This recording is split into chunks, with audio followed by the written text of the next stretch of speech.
righty, welcome, welcome. So this is our very first parent council meeting of the school year. I don't know about you all, but I can't believe that we are here. It's been an exhilarating start to our school year. My name is Shay Bailey. I am your new parent council president. So I like to say we're growing together. So at any point, if you have any questions, anything you'd like to sidebar with me, I take the position of being a parent voice very seriously. So it is not just about my children, it is about all of our children. So if there is an opportunity for us to connect, even outside of this space, I am happy to do so and extremely open to it. So just to call the meeting to order, we're going to do that. It is 9:37. I'm starting to think I need glasses. You guys will see that. No, it's me looking at the clock behind me, in front of me. You'll see that progression throughout the year, so you'll know where it started. So we'll call the meeting to order. I will introduce our new board. I'm super happy to have these amazing parents by my side. If we can introduce ourselves and talk through the children we have in the district, I think that would be super helpful, and then we will move into roll call so that we can learn which additional leaders and parents we have in the room. So again, my name is Shay Bailey. I have 3 children in the district, 2 at the park. I have a senior that will be graduating this year from Canton High School. Crazy to believe. I remember when I was walking her up to Miller, so this is just a crazy time. So 2 at the park, a senior, a sophomore, and I also have a 3rd grader at Workman. So I know we have some Workman parents in the house today, so I'm super excited to meet all of you here today. So I'll take it to my right and introduce our membership coordinator. Well, I'll have you introduce yourself, and then we'll go over to Sarai. Sarai is our actual recording secretary. There is an error on the agenda, so I just want to note that there's an error on the agenda. So we actually are still looking for a corresponding secretary. So if you have a little bit of extra time in your back pocket and you're looking to join our board or participate in what we're building here, we are happy to accept nominations, and you can nominate yourself. Alrighty, I'll pass it to my right. Good morning, my name is Megan Rakowski. I have a 2nd grader at Farrand Elementary. He is my one and only, so gets all the attention, but I am here representing Farrands today in the Farrand PTO, so thank you for having me. My name is Soraya. I have a 5th grader at Dodson. I have a 6th grader at Liberty, 7th grader now at Liberty. I have 2 at the park. Ibrahim's in 9th grade. I've got Aisha in 11th grade, and I have a college student, a university student actually. So there's a lot going on. I run the Dodson staff appreciation with some other parents. I also am on the PTO at Liberty, so I'm really happy to be here as a recording secretary. Thank you. Thank you. Alrighty, so we will take roll call. And if you're here from a PTO of one of the schools that are listed, feel free to check in via PTO. However, if you're a parent at one of those schools and there is not a PTO representative, you definitely represent that school here today. So if you hear your school and you don't hear anyone say that they're here, please, if you have a student at that school, check in for that particular school. Do we have somebody here from Allen Early Learning? Bentley, Bird, Dodson, Erickson, Farrand, Field, Gallimore, Hoban, Hulsing, Isbister, Miller, Smith, Tonda, Workman, anybody from Discovery Middle School, East Middle School, Liberty Middle School, Pioneer Middle School, West Middle School, Canton High School, Plymouth High, Salem High School, Starkweather Academy, Virtual Academy K through 8, Virtual Academy High School. Alrighty, that's exciting. So we do have a nice variety here today. And again, if you do not sit on your PTO, we are looking to continue to build relationships with the PTOs at the various schools. So we love to have your participation here today, as well as more from your respective PTOs. So definitely share with them a little bit about this meeting. It's surprising how many parents do not know that the Parent Council exists, and it's actually an extremely this entity has been in place. Oh my gosh, I think I met a Parent Council member that's been in place. Her kids graduated in like 2008 or something along those lines. So we've been in place for a really long time and looking to continue growing. Alrighty, so we will dive into our presenters here today. So over the summer, we heard a lot of questions from our parents. And again, the position of this board is that we are your voice, right? So whatever you have in your head or you're experiencing in your schools, or you need to know a little bit more about or desire to know more about as far as your students' experience in the district, it is our goal to bring that to you. So over the summer and towards the end of last school year, there was a lot of questions around innovation. I know your kids are coming home, they're talking about these innovation classes. I know my daughter at Workman, she's innovation.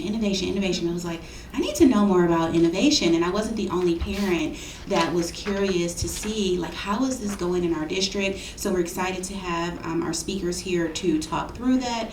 Our Chief Academic and Innovation Officer, our Math and Innovation Coordinator, as well as our Director of Curriculum are here today to talk through some of these exciting opportunities that our students have had a chance to experience. So we'll dive into the agenda. And one thing I do want to say, I don't want this to seem overly formal, okay? So I am running this meeting so that we have some order to the meeting, but this is not an overly formal environment. This is not a board meeting. This is not the case where, I want parents to sit on their hands and not know when to participate.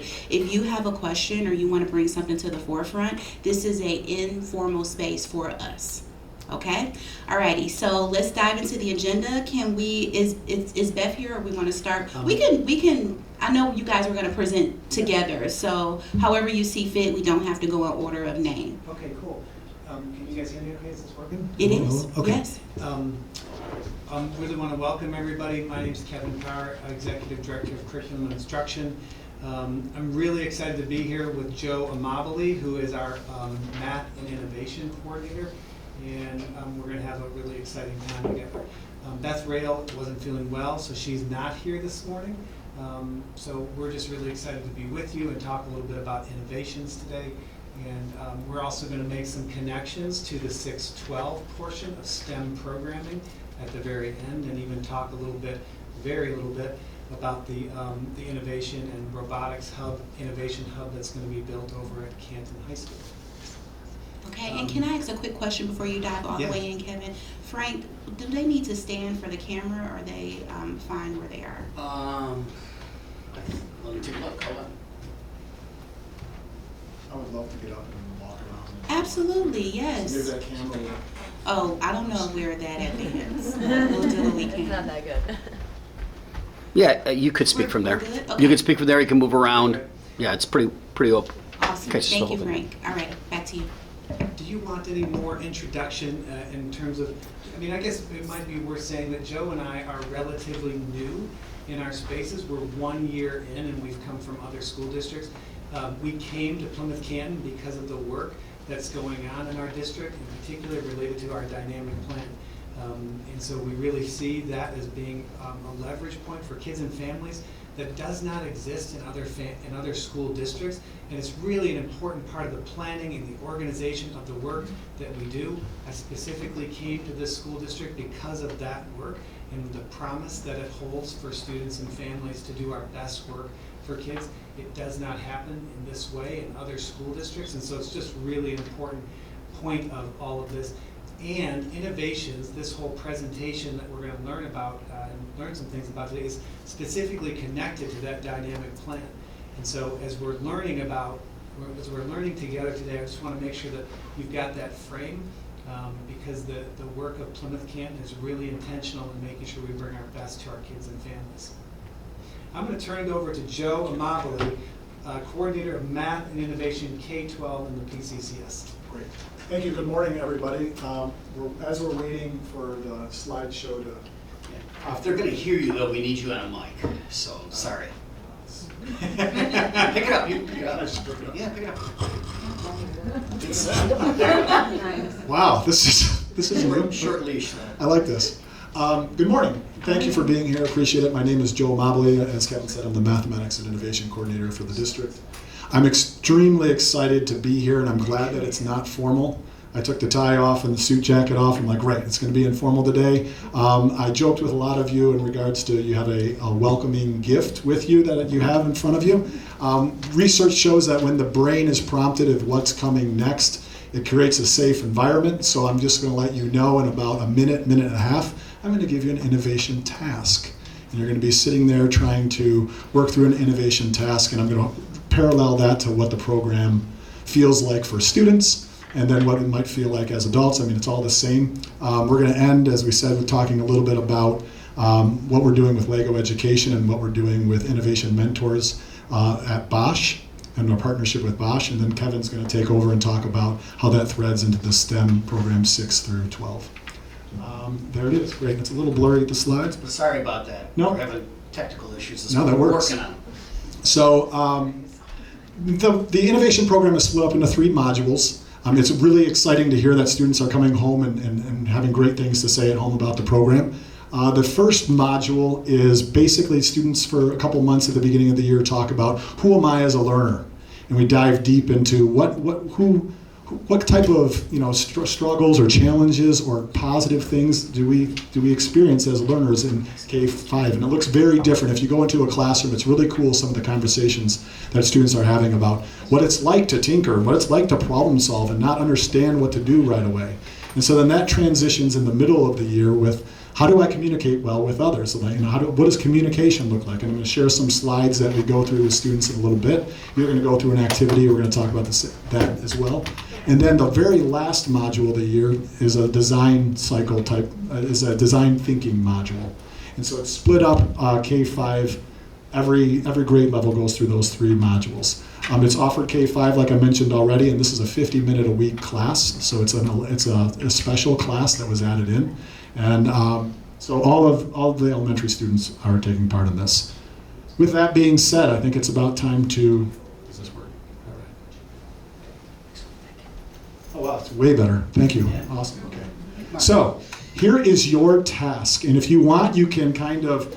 It almost feels like one of those tests that have that sticker on the side. If you want to rip the tape off, you have 4 feet of wire there.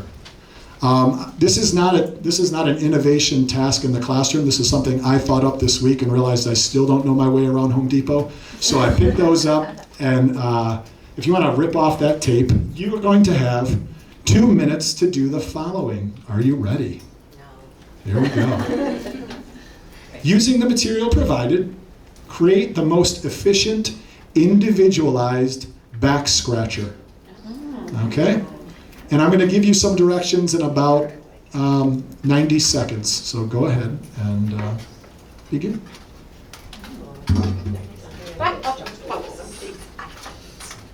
Some of us haven't gotten past the tape. That's okay. That's okay.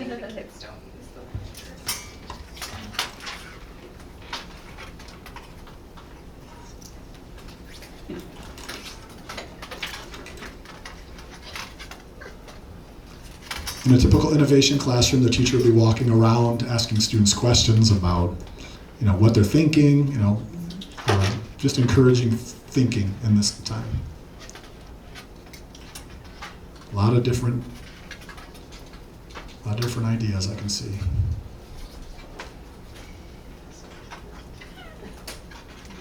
The constraints you have is just, this is the supplies, you have a time constraint. Yeah. What was that? We need gloves. You need gloves? Yes. Got to reach all the areas of the back. And reach all the areas of the back. You can't just scratch the top. Sometimes there's that itch in the bottom that you lean up against a wall. All right, at this time, I would like you have an option to collaborate with the person sitting next to you. If you'd like to collaborate with the person sitting next to you, please do so. Explore that space. Some of you are not, you're just, okay.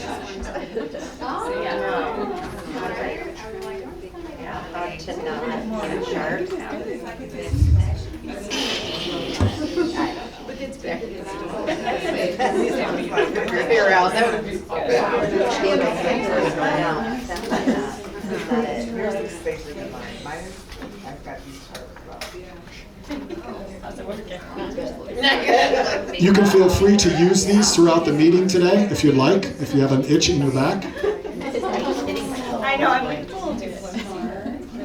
I am really impressed. not with my own. No.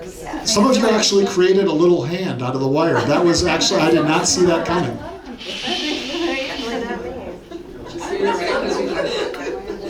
How many of us have a curve in the wire that is rounded, that you thought, I don't want to poke myself in the back, so I'm going to create it rounded? Anybody create little fingers, kind of? Yeah, see, a lot of people did.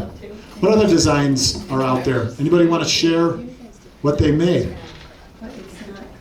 Interesting how as adults we have the same behaviors as kids in terms of sharing and in sharing ideas. So what we ask students to do is we give them a task, we have constraints with the task, and it looks very different, as you can imagine, in first grade and kindergarten as opposed to fifth grade. And so one of the slides that we have, this is an example of one of the lessons, is we talk about in Module 1, like I said before, of who am I as a learner?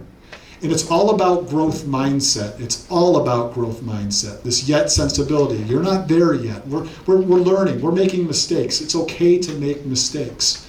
It's interesting how watching you guys tinker, as we say, with the wire, and then I asked you guys about, do you want to collaborate? Go ahead to collaborate. Some people, just maybe how your position did, and others were just like the kids. They just want to. They're engaged. They're in it, and that's what you're hearing at home. They're having fun. The hour flies by for them because they're very engaged. And it's just looking at some of the stuff we're teaching students. These I can statements apply to so many parts of life. You can apply what they're learning about who they are as a learner. This is some solid stuff. I wish I had this growing up. I might have chosen engineering. I love what I do anyway. But I might have chosen engineering had I had this K-5. This program is very unique. You won't find there's not a lot of districts that have a K-5 innovation program. And so this is a special opportunity for our students. Joe? Yeah. There's not any other school district that has a K-5 innovations program that I know of. So it's really a unique program in P-CCS. Perfect. Yeah, it's like I said, I love going to the innovation classrooms. We're hearing wonderful things. This is a typical wrap-up after an activity like this. Just notice the second question. How often are we asked that? How often do we ask students about that, to reflect on their own self? And then the follow-up to that would be, later on in the year, we'd ask students, what worked well in the past? What strategies, when you were feeling this way, you were thinking this way in the past, what worked well for you to get through that? And to help students move forward as thinkers. It's a really powerful, powerful thing. The second module we talked about is collaborating with others. How many of you did collaborate when I asked you to collaborate? Some people did, right? And some people didn't. And we talk about how do you feel safe? How do you respect other people's opinions? I was there witnessing a classroom when we were having a discussion with students, and kids are honest. Especially, and it was really funny to be a part of that conversation. They were saying such candid things like, I didn't really like working with this, and then the teachers do such a good job of saying, when this happens, how do we navigate that? How do we respect each other and respect this? It was a really beautiful thing. Collaboration is a vocab word that we teach students. It's a very important piece of the program. And I just want to go back to this slide real quick. Has anybody had a student come home and talk about the cardboard challenge at all? Yes. Very big moment. Lots of cardboard is being used in Plymouth Canton schools during a 2-week period. And you can see at the very end they had to come up with creating an arcade game. And these are some of the examples that we have. Pretty elaborate games. And they play them at the end and they kind of evaluate based on a small rubric of how effective some of these these board games are. What grade do they do that in? So they do that. There's a vertical progression of learning through K through 5, and each grade has an opportunity to play with cardboard, and there's different levels of engagement. I think in 3rd grade they might be smaller games where then they add a piece to it in the 4th grade. So there's kind of this. Everybody experiences the cardboard, but there's just different tasks depending on the grade level. So there's a kind of a progression of learning that we're still developing, and we're going to add to that. We're looking to strengthen that. I'll talk about that in a little bit.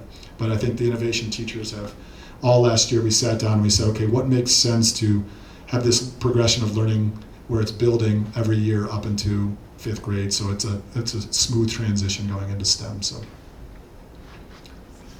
And so Module 3, we talked about Module 3. What would an elementary design cycle look like? This is what we use. And it's really cool when students start to ask at the very beginning and imagine. That's the best part. It's just like the creativity that comes out of some of the conversations. And I love being there when they start to talk about how would we improve this? We created this, and they understand that the first way is not necessarily the way. There's going to be we're going to alter the product. We're going to look for ways to improve it and to complete that cycle again. And this I guess threads into the STEM design cycle as well. So this design cycle kind of molds into what's going on in 6 through 12.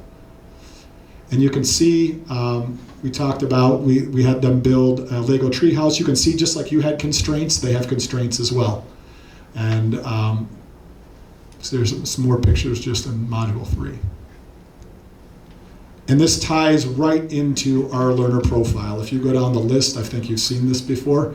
This lends itself very easily to the collaborative aspect, the ethical global citizen, just communication, innovator. All of it just aligns itself perfectly to our learner profile. Thinking forward, how we're looking to strengthen it this year. If you have an opportunity today and you want to look at this table over here, you'll see a Spike Essential Kit.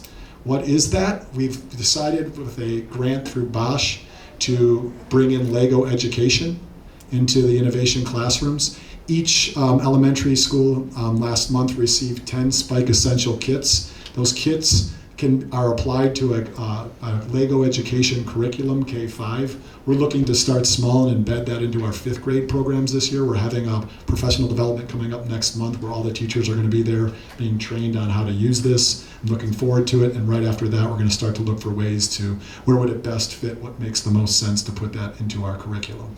It's exciting, it's happening quick, the teachers are excited about it. I don't know if you've ever looked at Lego education, it's incredible. It's like the Legos we used to have growing up, but you can program them now, they can move, there's a lot of math that's involved in that, and it's incredible. Lego education curriculum is free online, you can look at the website there if you want to take a look at it, and we're just looking for the best ways to where it fits. So that's exciting. Again, if you get a chance, please take a look at it. And the second thing we're doing this year is we're working with Bosch to hopefully in the spring start to bring in Bosch employees into the classroom as innovation mentors. And we've been doing a lot of planning, behind the scenes with, trying to coordinate that happening and making it fit with our modules as well. So what would that look like? Module 1, we talked about who am I as a learner. We're going to have, they're not necessarily engineers because what I've learned at Bosch is they're not all just engineers. There's different roles that they have at Bosch. So when these mentors come in, what is it like as a learner at Bosch? Kids asking questions of what is that like to be in industry? And we were just joking, we were talking with the engineers and we're like, they might just ask you, what do you eat for lunch? Like some of these kids are just going to be curious about just what is it like? What is it like to be a learner in industry? And then what is it like to communicate? Module 2, what is it like to communicate as an engineer, and do they understand all the different modes of communication? And I think the coolest part is Module 3, when our students are going to have an opportunity to be along industry mentors while they're tinkering through things, to encourage them along the way. What a powerful moment. We've had a lot of, over the last year, we've had a lot of times with Bosch employees in the classrooms looking at some of the lessons and being a part of the lessons. And the thing that meant the most to me is I had one employee say, the things that these students are learning in this classroom is what we're trying to instill in our employees at Bosch. So there's kind of a win-win. It's a great partnership. I'm excited about that. And that is what we're doing K-5. I'm going to kind of... Can I do one more? Yeah, sure. I just want to reiterate something that Joe just said, but we are just so fortunate to have this partnership with Bosch. Both of these pieces are funded and supported by that. Joe ends up collaborating with their engineers and working through these pieces in his role as innovations coordinator. So just really want to give a shout out. It's a long-standing partnership in P-CCS that's taking the next iteration, and it's doing great things for your kids. I have a question. Yeah. I'm actually an engineer at Bosch. Oh, perfect. There's going to be a sign-up coming around in about a month, and I hope you sign up. I mean, I know about this program, but I'm not involved yet since my son just started school, 4 years old.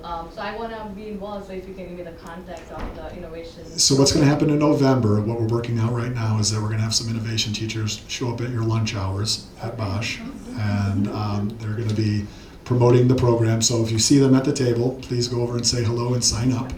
And then we're going to, hi. No, Yes. go ahead. Oh, finish. yeah. And so after that, we're looking to kind of have a kickoff event with the teachers and the innovation mentors. And then we'll start to, once we get, right now we're looking through the logistics of trying to get all the schedules of all the meetings. Some people are waking up early in the morning to be on calls across the globe. So, I mean, we're trying to coordinate all of that to fit into some of the elementary building schedules. And so we're hoping to start small this spring and leading into just doing it right and doing it well at the beginning. So then next fall it'll be more in regards to the modules 1, 2, and 3. So Joe, in the spring it's Before you go on, I want to please go ahead and finish. no. It's the main contact person that we've been dealing with through the whole process has been Zavar Tomaseski. Do you know him? He's chief engineer.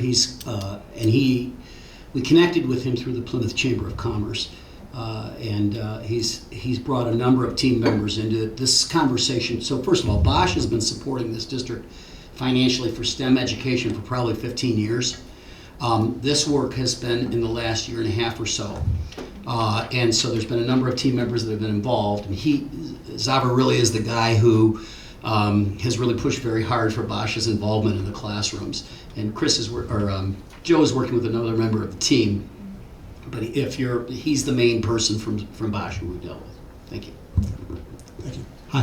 What does that funding look like when it comes to dollars and cents? Are they providing materials? Are they paying for their workers to come? Is there any financial contribution they're making to the district monetarily? Yeah, we applied for a grant through Bosch, and I believe it was close to $50,000 that was awarded this past year. Joe, I, Beth, others contributed to this, and we applied for it. We're awarded it based on the kinds of things you're seeing on the screen here. So where does that $50,000 go to? It specifically goes to fund the iterations of the innovations curriculum that we're talking about here today, and in particular funding these kits that Joe is pointing out over here. And so part of the work this year is integrating these kits into the innovations curriculum.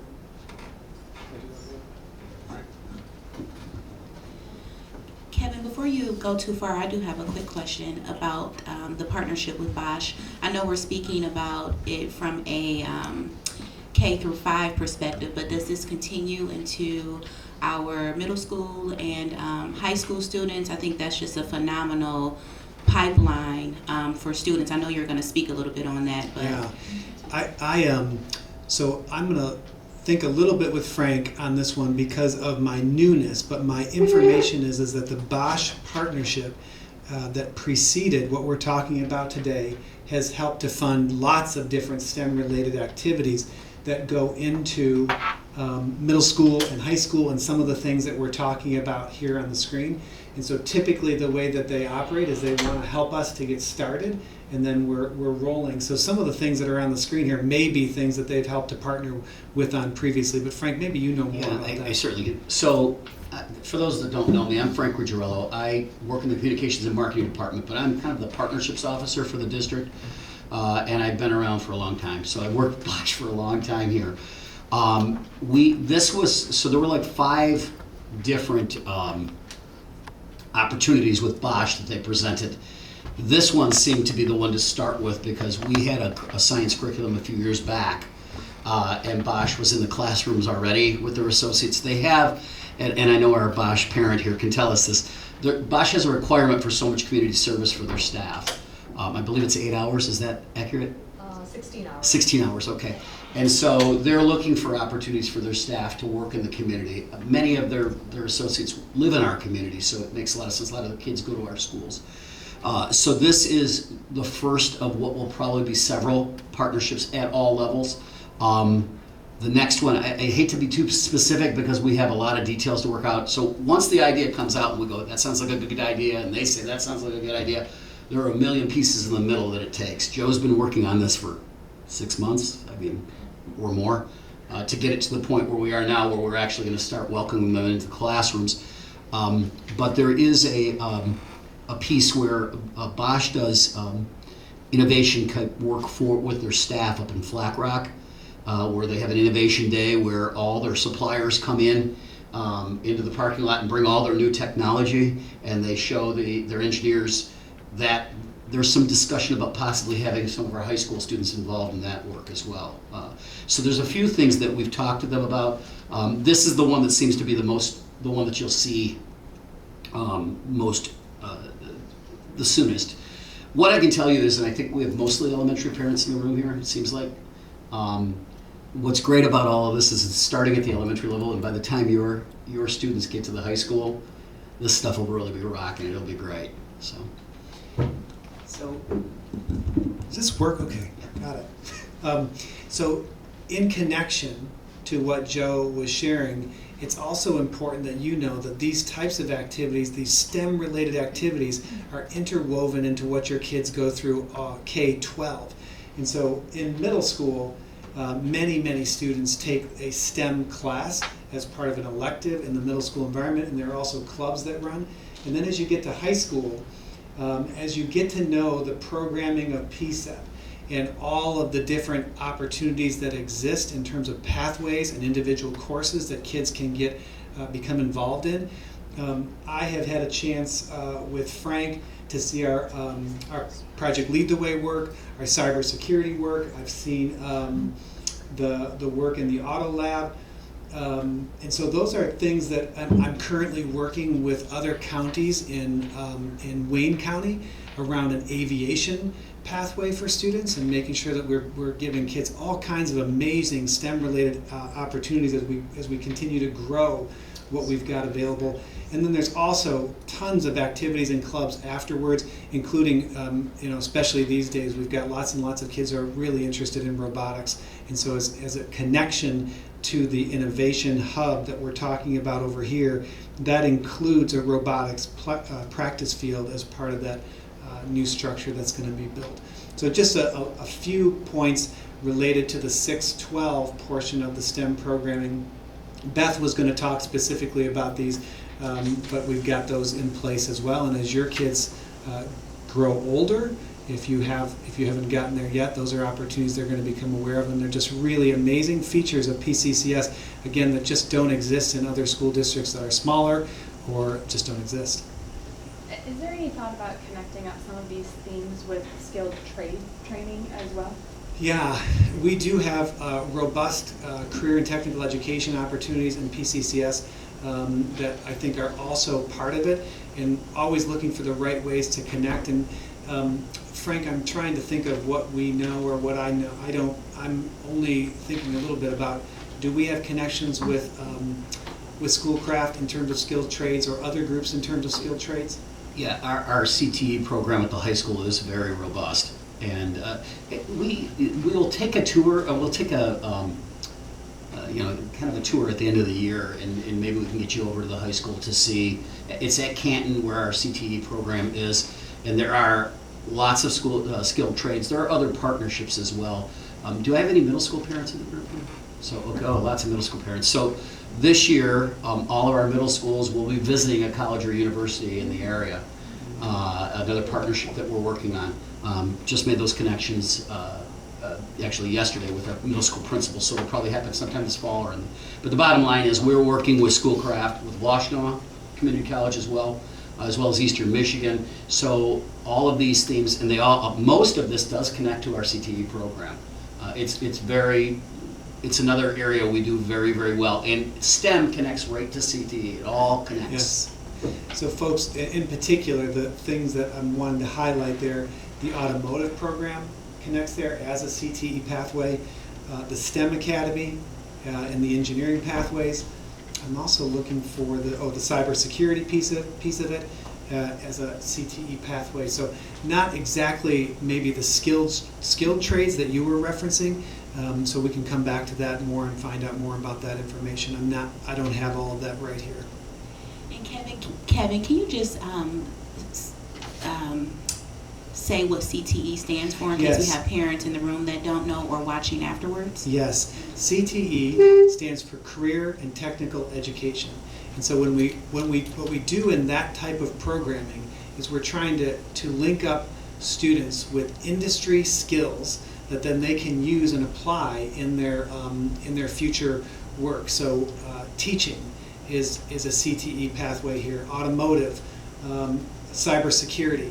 And so in particular then we're hiring teachers who also have industry experience, like thousands of hours of industry experience. So they're not only teachers, but they're also really knowledgeable in these areas that we want our kids to develop in. And so CTE, Career and Technical Education.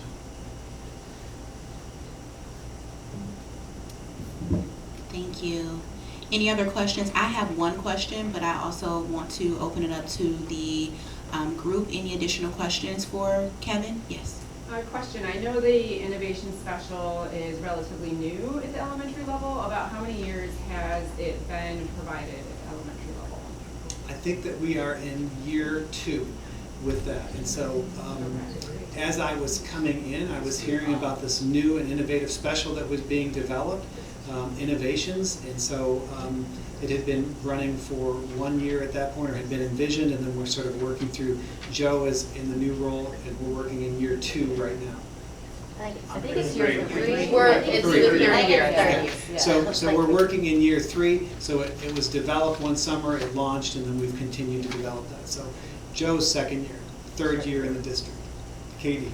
I have a question. As it relates to staffing of innovation and communication, so in this 3 years, there's been a lot of turnover with those innovation teachers, at least maybe at the schools that my kids have been at. Yeah. So the question I have is, one, is that always going to be the way it's going to be, or are we going to have dedicated innovation teachers, so like ongoing? So that's question 1. Question 2 relates to, I have never received an email from an innovations teacher before. I don't know what they're doing in class. I now have a young 5 student who can't communicate to me what he's really doing in an innovation period. So just a piece of feedback that I would love to get, and maybe it's not a weekly email, but maybe it's a monthly email from the innovations teacher to say, hey, all 3rd grade parents, or hey, all 5th grade parents, this is what we're working on. And so maybe it's just the schools my kids have been at, but I have not received those communications. So I'm always reliant upon, I'm also a 5th grader, as you know, so like either the 5th grader is telling you what he's doing, but it's clearly going to be very different than like what my 4-year-old is doing in class, right? So I'm just a piece of feedback on that. Yes. Innovation staff, it sounds like you've experienced some turnover in your school. Of course, that's never the intention in terms of developing teachers and their skills around programming like this. And so it is true that teachers also make choices from year to year, or I think there was a retirement. But our intention is to have a dedicated group always, and at least in the time that Joe and I have worked here, I mean, we have, X number of teachers that we work to staff the innovations program. There is no, it's not like an in and out flexible The most important thing is with new programming that we want to make sure we're developing the teachers, and that's the work that Joe does in curriculum meetings. In terms of communication, I think your point is really well taken. Elementary parents, it's really important to have that communication from the teacher so you know what's going on. So we will definitely hear that part of it. Joe, remind me, in the current curriculum guide by grade level, there is a section about innovations. Yes. The ones we revised last year. So those are posted on the curriculum instruction website. So there is something there about it. And then the other part that I think is a feature of the way in which we do our work in Plymouth Canton is we use a tool for our curriculum that's called Atlas Rubicon. And in Atlas Rubicon, you can navigate to the units that are being taught by your kids, and so it doesn't replace the communication, but I do want you to know that there is opportunity to know exactly what's happening in classrooms, in the units, and give some really important information about what we're assessing and some talking points for your kids. Joe works on those with those innovations teachers, that dedicated group, and they get the curriculum listed there, and there is definitely a parent section of that. Katie, I'm glad you asked that question, and that goes into my question regarding the teachers. Are they dedicated innovation teachers, or do they teach other subjects and they may have innovation just sort of in their load, if you will? Currently, our special area teachers in all areas are dedicated special area teachers, so that includes innovations.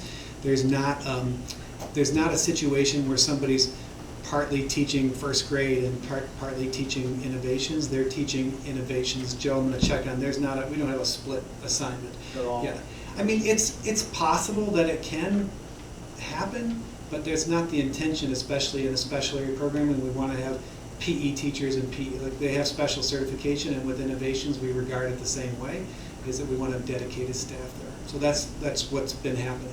And a quick follow-up, do they go from school to school, or are they dedicated to a particular school? It depends on the school and the size of the school. And so larger schools, sometimes the number of sections that are in a school will take up an entire teacher's teaching load. Other schools that are smaller, staff will travel between, and that's the nature of the beast. We have schools that are larger, we have schools that are smaller, and so in smaller situations we end up having teachers traveling. What exactly is the certification requirement to be an innovation teacher? Like, I know there's a PE, degree, and there's a music degree and an elementary ed degree, but I'm unaware of an innovation. That is true. It is the certification that we would look for and post with for the job is K-8 all subjects. Okay. Yeah. I just want to know. Or K-5 all subjects, depending on what the teacher is certified in. Yeah. To speak to the communication point that Katie brought up, this is the first year at Farron we've received a newsletter from our innovation teacher. It was very eye-opening to kind of hear what my second grader tells me and what he's told me since young fives, and then what they're actually doing. And I was like, oh, okay, I can put the pieces together a little bit better now than, oh, we make stuff. But really good communication was sent out, so I think that's like a valid point to have that type of communication, so that it's something to engage with your kids at home other than we made stuff today and I designed some stuff, but like what the thought and the intention behind it was. And she spelled it out fantastic in her newsletter to us, so I think that that's a great point to bring up, that communication piece, so parents can engage with the kids at home as well. You made an important connection to what Joe brought up, and I'm going to point it out again. Joe talked about a design cycle, and so while you and I may not have grown up with that language, our kids today should. And when they go about problem solving in today's world, an engineering world, they're thinking about how do we solve problems, and there's a process to doing that. And what Joe showed you up there is the beginning of that. And of course, as our kids get older, they need to be increasingly engaged in design thinking. And so high quality programming these days will build in design cycle thinking. And Joe was really thoughtful in terms of the elementary version of that and what he showed on the screen, so I really want to highlight that too. Katie? Kevin, I just want to say, in regards to the communication that Katie brought up, I've got two kids, one at Dodson and one at Gallimore, and I've gotten communication from innovation teachers every year that my kids have been in the district. So there are templates even that some of the innovation teachers are using that could maybe be shared with all of the innovation teachers just to make sure that that communication is happening. Dodson also uses Class Dojo, and our innovation teacher uses that to push out pictures of what the kids are doing in class as well. I'm sure Joe is hearing this. Yeah. Guess what we're going to be talking about? Yeah. But it is, as you develop a program, it gets better. And so, while the experience in one school might be slightly different, the work that Joe does and our curriculum coordinators to set what we call the Tier 1 curriculum, the base curriculum, is part and parcel to having a really, really high quality school experience for kids. And again, this is what P-CCS is working on and doing, and this just doesn't happen in other schools in the same way. So the opportunity and the work we're doing is, in my opinion, in doing this type of work for a long, long time, is so high quality, and I just want to bring that to your attention in case it feels as if in the normal things that happen in schools and school districts, I don't ever want it to escape the intentionality and the excellence that's occurring in P-CCS. I personally wouldn't choose to be here if it wasn't that way. Thank you so much. Any other questions for Joe and Kevin? Sorry, I think you glossed over the new sorry. premises that are, no, I think you pointed it out. Just curious if you could give us 2 sentences as to what those new facilities are. Yeah, so I'll put it up on the screen here for you too.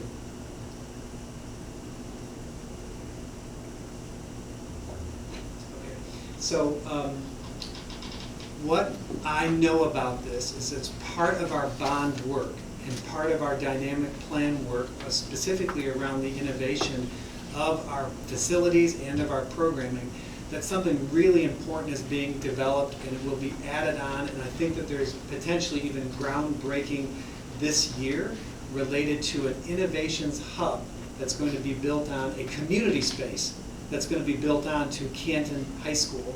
And up here and over here you can see a couple things.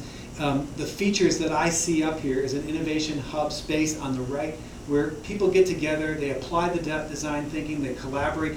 It's almost a community space or a space for students to collaborate that's beyond the K-5 part of it, but it also then appropriately gives independence to people who are working to think about what's the problem I'm trying to solve and who can I get together. So facilities that are specifically dedicated to that. And then on the left, I'm noticing that there's a robotics practice field. And I want to show the rendering of the outside of it. It's there, but it's also here.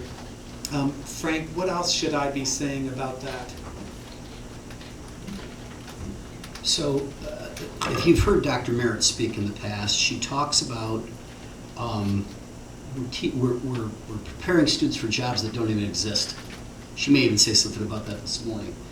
This is a big piece of that, and I think the consistency that we've had for years with leadership here, lots of superintendents don't last long enough to get ideas like this all the way through because it takes years to develop them. And so the idea here is a place for people to think and work out problems. So our students and the community. There's still some work to be done here, but the thought is that the building would be available for that kind of thinking on the weekends for the community, for businesses. We work regularly with the Chambers of Commerce from both Canton and Plymouth, and we talk about these types of things. So it's not just a school facility. We're always looking at ways to make things, to make the best use of the taxpayers' dollars. So the idea here is we're looking for connections with the business community because we know that's important. Those partnerships are important to teaching our kids. But also, there's got to be something in the game for them too. And this is, again, a connection that really makes it seamless. Did you have a question for me? I'm sorry. So does that mean that the funding for this Innovations Hub is not going to be solely from the district? Like, does that mean that the community or other places will be providing the funding for it? Because this is quite an undertaking. And I'm nervous we'll be taking away from other parts of what our children need, like, even teacher salaries or hiring more teachers to get lower classrooms. So let me answer that by telling you, at this time, the bond will pay for the building. I will also tell you that we've been talking to a couple of local businesses about the possibility of supporting this without giving too much away. But that is part of the thinking, and that's been part of for a couple of years now. Once this decision was made, when the bond passed in 2020, so 4 or 5 years ago, the idea was that the community would be involved both in the use of the facility, but possibly in the ability to fund it at some point. So those things are in process. Frank, when you say bond, that's money that's, I'm asking just to make sure we have clarity on that. That's money that's specifically earmarked for infrastructure, not connected to general operating funds. Yeah, thank you. You're absolutely right. So when we pass a bond proposal, it is basically bricks and mortar type things. The law doesn't allow you to use it for salaries. Your general fund has to pay for salaries. But it's a trickle effect. It's a trickle effect when you're using monies for there and. It's actually very clear in the law It's pretty separate. that you can't use it, you can't intermingle, you can't commingle it. And so when our voters really wisely passed a bond to help bolster our facilities, and you see it all over town in terms of new things that are being added onto buildings, there is not a commingling that's available. There's not a trickle. It's really very clear that it's got to be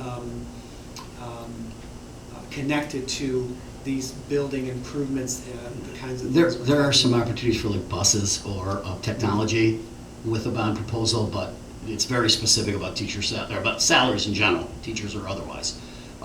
It's not used that way.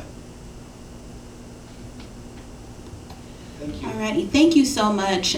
For sake of time, I mean, that was a very robust presentation that I think was needed. Many of us, to our speaker's points, we're hearing this through the mouth of babes, so it was very eye-opening to hear it from the two of you, so thank you for being here. One thing I think would be helpful is if on our agenda we have some sort of a follow-up section, so we can talk about some things that were introduced today and give parents an opportunity to either follow with you directly, or we'd love to like have you again or something like that later in the school year. But thank you. This was very eye-opening. We appreciate you. I'm really happy to be here. Thank you. for inviting us. And I have a back scratcher. We're gonna leave the Lego kit here for you to after the meeting. You might want to take a look at this. But the Bosch grant did pay for these kits for our buildings, and so they're brand new, and so we wanted you to have a chance to take a look at that. Awesome. Thank you. Alrighty, so next on our agenda, we are going to move into nutrition services. I do want to confirm, Frank did mention that Dr. Merrick is here and she'll be joining us a little later in the meeting. So if you do, I know there was some question as to whether or not she will be in attendance. She will be here. The other piece I do want to make sure I mention, just in case any parents have to head out early, this evening is our back to school bash. Frank, I know you'll talk about that a little bit more in your section, but it's imperative if you're available that you and your students come out and join us. That will be happening at the park, which is our high school campus, today at 4:30 to 7. Okay, so just a little plug in case anyone needs to head out early. But right now, I will turn it over to Ms. Kayla to talk us through nutrition services. You should have received, or you will receive, you should have received a packet that Kayla will walk through with us. So the floor is yours. Is it okay if I don't use the podium? It's okay. totally fine. All right, perfect. Can you hear me okay? Yeah. Awesome, thank you. First of all, printing a packet is totally uncharacteristic of me. Anne is our dietitian and Emily's our dietetic intern, and I'm like all for electronics, so this is so uncharacteristic of me. But I was sharing that we've had some staffing things and fires to put, not literal fires, but fires, figurative fires to put out where I've been out in the field quite a lot in the past couple weeks, and I totally plan to have, a way more impressive situation, but I wanted to take the opportunity to kind of lay a foundation. First, I want to introduce myself. I'm Kayla McDaniel. I started here in Plymouth Canton July 12th. It's been, for me on a personal level, this has been an answer to many prayers and a lot of things that happened in my life leading up to this. I'm in the right place, and I'm very thankful for, you know, the internal district staff and the welcoming that's happened. I've been really excited to meet the students and the parents so far. So I'm really happy to be here, and I'm thankful that all who was involved in getting me here, I'm very thankful for that. And I look forward to these kind of conversations and the relationship moving forward. My background is very unique in that I have operational experience on the clinical side, as well as in restaurants and in higher education. And then I have experience from the food manufacturer's point of view, as well as in technology that is responsible for managing the financial aspects of a K-12 business operation. So when I'm looking at anything that happens on a given day, my mind is like a CSI board, trying to pull from those various experiences. And I hope that can lend to really productive conversations when it comes to considering different perspectives moving forward. But I wanted to kind of share a little bit of what's on my CSI board today, starting with, and I'm sorry that it's stapled on the opposite side. Again, very uncharacteristic of me. But the first page is a common misconception, a little did you know, since we just got through talking about bond work. Finances is really important, and many of you might have heard that there was a couple different things that happened leading up into the school year. One, we passed Michigan meals again, so we are able to provide free meals within the state of Michigan to all students, which we're extremely excited about. It was decided, yes, very, very excited about. It was just decided in the 11th hour, but we were happy to take it and run with it. And on the other hand, we also had a rollout from USDA Food and Nutrition Services, who has had a final rule of our regulations that govern us, essentially, govern the decisions that we make and the guidelines that we fit within in our menu selections.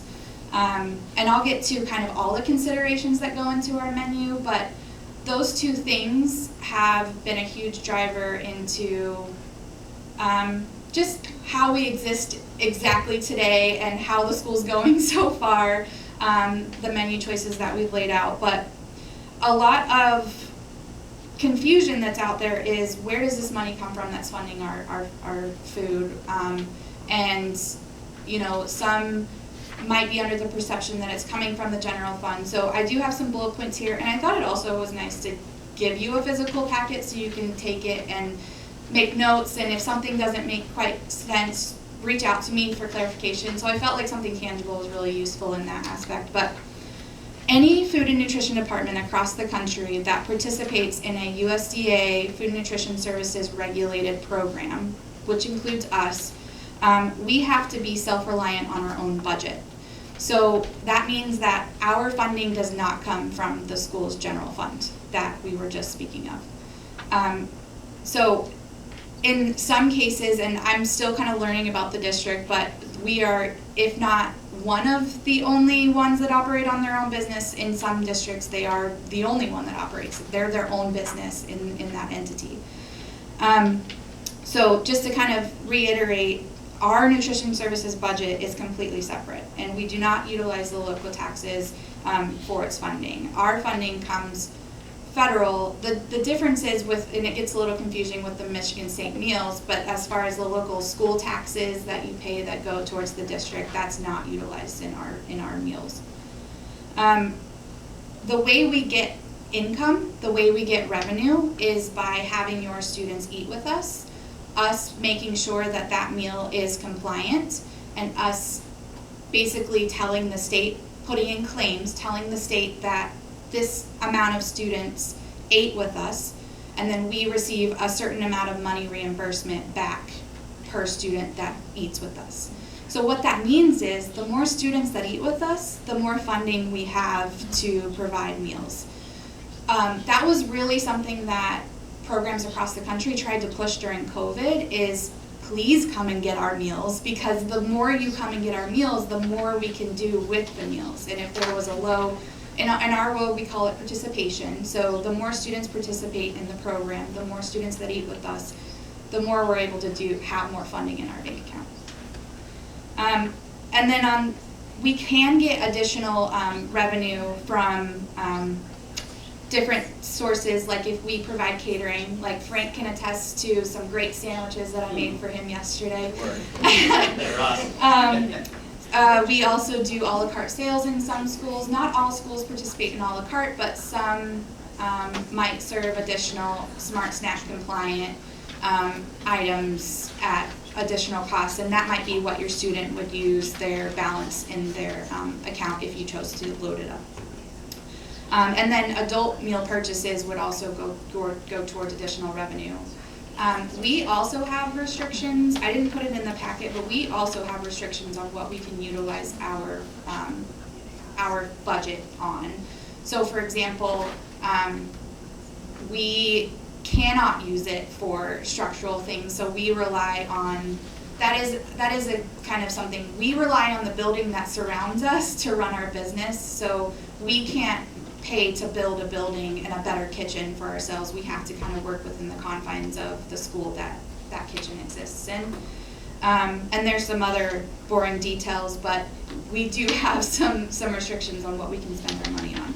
It does include all operating costs, labor, all salaries of all employees, the benefits that so what's interesting is we kind of go within the guidelines of the district of, benefits and union contracts and all of that, but we're actually the ones that pay that money for our staff in our department. What's really cool, and what me personally, as I'm stepping into this role, is it's possible to identify opportunities to actually give back to the district as a whole as well. And that can be in terms of money or resources. So an example right now, we do have a vending machine contract. Everything within that vending machine has to be Smart Snack compliant, meaning it has certain nutrition regulations that it has to fall between per serving. But the money from those proceeds goes back to the school site that it actually sits on. And I still need kind of clarification on what specifically the principals utilize that for, but most often it's for some sort of activity or fund that they need to utilize those at the school.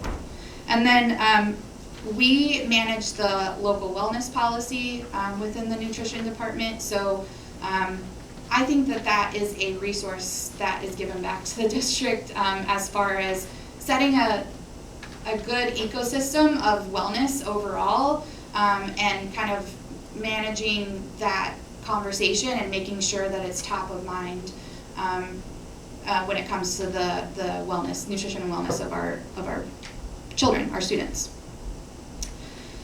So another point I wanted to touch on, that, to be quite honest, until I came into this role, because I think every district varies, so this district in particular is, when you turn the page to mealtimes, and I'll also loop in recess times, even though it really doesn't have much to do with me, but it is typically balanced. Recess is going on for one group of kids and lunch is kind of for the other, and then they cycle them through. From what I've learned thus far, the teacher and paraprofessional contracts plus the academic standards combined are the major determinants of that mealtime schedule, because it has to fit within the structure of the scheduled day. You can also include bus schedules and all of those, but the kind of the labor contracts that exist, all of that kind of wraps into what the day looks like and how it's laid out. So each building's mealtime allocation and recess time could vary from building to building, and the principal is the one that determines that schedule, considering their staffing, considering everything that's accounted for, and their resources for supervision at their particular building.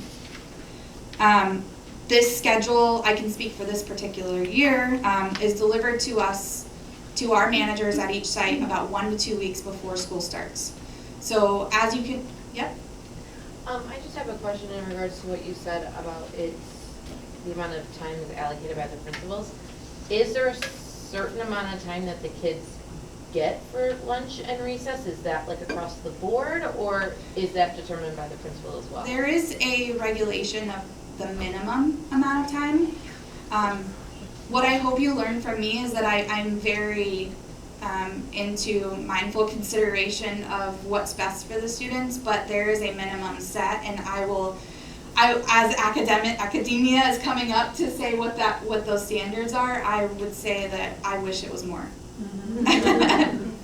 During lunch in elementary schools, there's a 50-minute lunch period, and I think kids take a variety of time to eat their lunch. Some kids will eat in a short amount of time, some kids will take longer.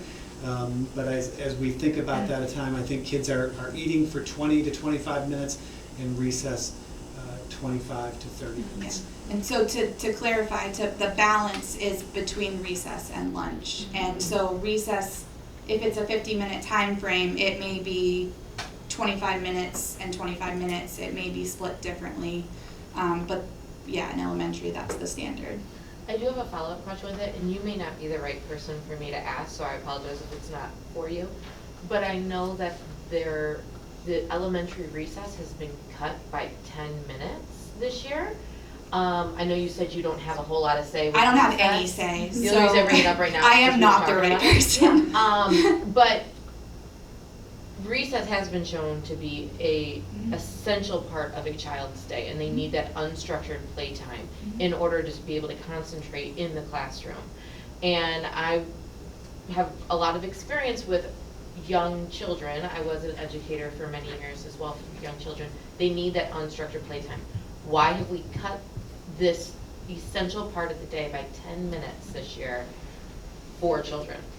I didn't know we were presenting today. Especially the younger children. Glad you stayed, Kim. Yeah, thanks for staying. Yeah, right.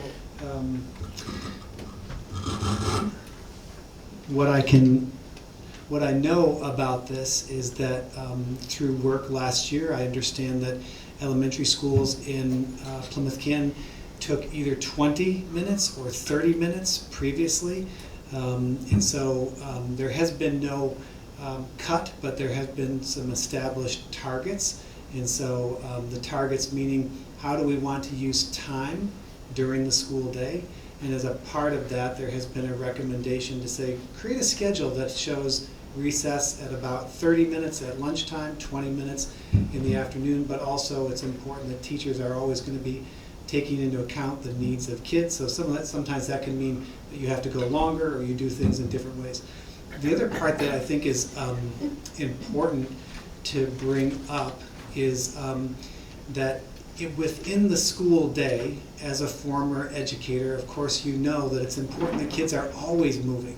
They're always active. The younger, the more. So we have to build that into the way in which the curriculum is implemented.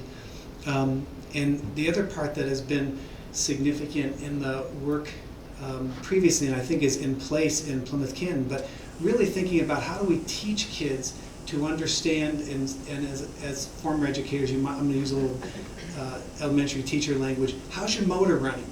And what does that mean you do to make sure that you are feeling regulated in the school day? And so we teach kids to do that so that they're thinking about their body, thinking about what they need in terms of movement, and then make appropriate choices. And do they stand? Do they sit? Do they sit on the floor? Do they sit at their desk?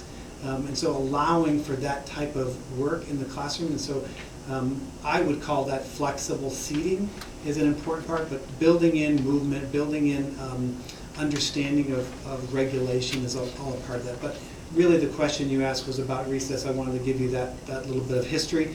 And I think the important part about that is that establishing a target doesn't prevent somebody from making a choice, but it's also in the context of what kids need. And so similarly, we've made recommendations on targets for how much time should be implemented for math, because it's not actually okay in our school district if one teacher says, yeah, I really want to teach math 30 minutes a day, and another one is teaching it 2 hours a day, we're trying to put in place a program that actually makes sense. And so we create some targets, but within that, there's flexibility within the implementation. So if the teachers can be at discretion that if their students, especially the younger ones, need that 30 minutes. Every that. teacher is in charge of, one, we're asking them to teach the Plymouth Canton curriculum. Yeah. And so the way in which they do that is set within the guidelines that we give them, and they're always making choices every day about the individual needs of kids.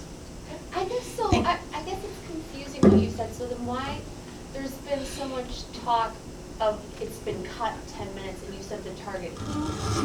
Who is telling the teachers, their principals, you said we, who's the person to tell them to get target times? Because it's just confusing when other parents and kids are saying, our recess has been cut. And then when we reach out to principals, it's like, well, it's very political answers, and it's just, instead of giving the background, can you just get down, like, it has been cut because we want the kids to be learning X, Y, and Z. Who is we? Who is the person that's deciding these target learning times?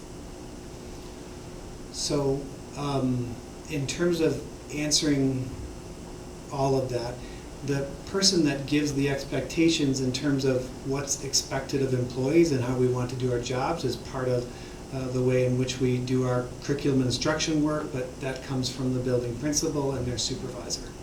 Okay. So the supervisor of the principals is who? Denise Lilly. Okay. And so is she For the elementary. one? So is she the one that's wanting the learning target times and the structured? The learning target times that. So what I understand is these things have existed historically in P-CCS, were forgotten during COVID, and then as I moved into the job, there was a call to say, so what are the instructional guidelines? And so we worked to reestablish those last year, and then we worked to implement them this year. I think the one thing that really resonates and sticks out is this part, clearly in the discussion this morning, that there seems to be a perception of cut. And what I will say to you is that the input that I heard at the table was people did it in different ways across different schools. And so the group said, we should regulate around 50 minutes of recess, and we see that as being appropriate, giving the recommendations of national groups. And the other part that I would just want to reiterate is that a target is the idea, but the individual implementation on a given day, I spent a long time as an elementary school teacher. There were days I took my kids out for longer because it was just needed. But I also weighed carefully what that meant in terms of the instructional day and achievement. This is part of the whole recipe that we're talking about in Plymouth Canton schools in terms of how do we go about making sure our kids are supported. And so I'm really reluctant to share that there's been a cut. I'm really wanting to share that there's been a set of recommendations and targets. And we'll take, I apologize, we'll take one additional question here, and I am committed to ensuring that there is adequate follow-up here, because I do understand as a parent that this has been a pain point for the start of the school year. So if there are any parents that want to see me after so I can understand your particular pain point. However, I've received emails as well as in various social circles that this is something that we are really struggling with a bit as a parent group. So I'm committed to the follow-up. But one additional question, because we do want to get back to our guests in regards to nutrition, and we do want to leave that critical time for our superintendent towards the end. Shay, can I just add to what Kevin was saying? Hi, I'm Katie Ilajic. I am the Director of Diversity, Equity, and Inclusion for the district. So I'm in the Teaching and Learning Department with Kevin. And I think to his point and what I heard was kind of a desire for the person who made a decision or gave a directive. And like Kevin said, there have been recommendations given, and it's not a person. We're not making recommendations in a silo in the district. We work as a team. So it's the teaching and learning team and the principals give input because we want to all make decisions that are best for students and then develop recommendations that come from those, and then building principals have autonomy to make decisions. Does that? Yep, that group and coaches and teachers. Yes. Kevin, Thank you, we appreciate that. Kevin and I have already had a conversation on this topic, but I love hearing from other parents because as Shay, this has been a hot topic in my social circle, and none of you are in my social circle, so I think that's really interesting. So I know I'm not alone here, but so Kevin and I had a huge conversation on this on Monday, but the point I want to piggyback on another parent, I don't know your name, I'm sorry, but the issue I'm having with this, Kevin, is that this is now the third time I've heard someone talk about this change or not a change. Mm-hmm. And every single person I've talked to, and I have another call with my other child's two elementary principals that my kids are at 2 schools, you guys have all talked about this in a different way. And so I don't know who to believe. Like, everybody's given me a different story as to why this has happened. Some people are telling me, oh yeah, teachers have the autonomy to take their kids out for more recess. And then I hear, no, teachers don't have that autonomy to do that. And then I hear, well, we're making adjustments for young 5 kids. And then I hear, no, we're not making adjustments for young 5 kids versus a 5th grader. I don't know anymore, Kevin. So like, I know you and I had a conversation, but then if that is not the same conversation, so I guess I just feel like and it feels like other parents, it's like, I don't know who to believe, and I don't know what's happening. It's not the same conversation as what? The explanation around why my kid has 10 minutes less of recess every day is not, you're telling me a different explanation than the other 2 people I've talked to. So I'm not sure who you talked to. I mean, they're building principals. So that's what, and I think it's the same thing. Like, we're hearing, and the teachers, like, it's mixed messages across the board. Like, it's just very confusing because when you're like, these are schools that ended up previously having a standard of 30 minutes. I understand. A previous of 30, and again, it's this, I talk to teachers and they're saying, oh no, I don't have any flexibility. Yeah. But you're telling me, oh, my teachers have teachers all have flexibility. So I don't know who, is that message not getting to teachers? Is that, you know what I'm saying? Like, it just really feels very not transparent and very confusing when you're trying to get answers. And I think that's why people are saying, who do we talk to? Because everyone's hearing different things. And just for, happy to just follow up too. Well, I was going to say, just for sake of time, I think that the group, it sounds like the group is getting different answers based on who they are speaking to. So maybe we're not necessarily looking for you to speak on behalf of these individuals, but to bring to the forefront that this is a concern. Okay, so I will, again, any parent that wants to sidebar with me, I'm available after. I'll circle back to you as well as other key players in this so that we can figure out a solution to get parents the actual answers that are needed. Thank you so much. So that schedule is determined after we've made our menu plan. So we have to make our menu decision before summer even starts so that we can advise our distributor of what we need for the year. If there's any changes or anything that we have to do to adapt, that can interrupt supply chain concerns, which I'm sure we're familiar with that phrase now, unfortunately. So this is just something to keep in mind. So the next page is our, the QR code goes to our menu. And I know that the big question right now is, last year we had NutriSlice, and why did we switch? And so I put the whys, at least some of them. One of which is the allergen, nutrition, and current menu offerings, meaning if the manager at the site location has to make a change based on supply, or if there's something that just cannot be in the school based on a severe allergy, sometimes they make those switches within their building. If we didn't get an order, that's based on supply, but kind of 2 different things. One is if we can't get something anymore, Maybe you looked at the menu at the top of the month, but once that week comes up, our distributor lets us know that it's no longer available. Then we'll have to make switches. Sometimes we have an abundance of something and we need to add that to the menu in order to utilize that and not waste our money on something we have in stock. So that real-time transparency, it links up with the records that our managers keep within their buildings. So within between 0 to 15 minutes, it updates every 15 minutes. So if there's an update made, say, at the bottom of that 15 minutes, it could take up to 15 minutes for it to update, but it's quicker than a manager makes a change, and it does, to be honest, it wouldn't have gotten updated on the menu previously, and then you would have just heard that your child ate something different at school. So this would help with that. It also integrates with our menu planning and analysis software. Everything is connected, so again, those records that they keep is connected to this website, and then our menu planning software is connected to those records. So it's instantaneous feedback for our menu planning team to be able to see what's working, what's not, what had a bunch of leftovers, meaning no one took it, what ran out, and what we need to do to adapt to maybe next time make sure we have enough food.